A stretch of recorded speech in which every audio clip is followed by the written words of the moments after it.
What do you think, as far as the Freemasons go, because we're talking about secret societies, how did their influence shape 19th century political structures? Because I think that's really important, like parliamentary systems. And then as people began to see the Freemasons and as they began to get more public, what's the truth behind conspiracy theories of global control? Yeah, that's a big question. So the Freemasons, we typically they're people that we like to not like very much, right? Hmm.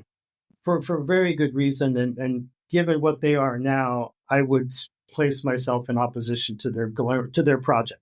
Steiner always preserved something of a soft spot for them in that when they came along, when the Rosicrucian charism had sort of exhausted itself and gone nowhere, mostly because it was being stopped by political forces. You have a group of earnest people who call themselves the Freemasons, right? And they're appropriating the Masonic imagery of this, the Temple of Solomon.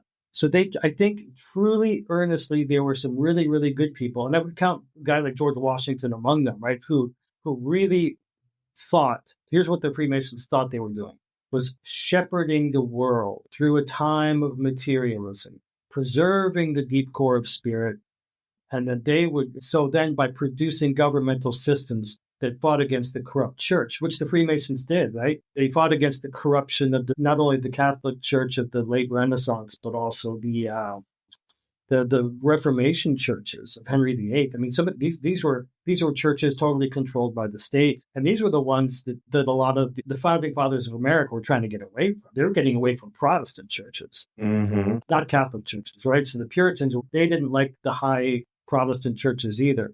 So I think this is what they were trying to do. And when you say, how did they influence politics? I think they were creating political forms that were intrinsically humanistic, fair, just. They honored the freedom of the human being. And so this is what they were attempting to do. But earnest, perhaps naive, and what you're creating are a bunch of institutions that can be co-opted like that. Would you think that our Constitution is a Freemason document? Yes, probably in the best sense. Because the one thing, boy, that's a good. Except it never makes any reference whatsoever to spirit.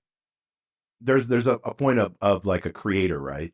That we're Right. endowed by our creator. Yeah, something like that, but it doesn't really talk about that.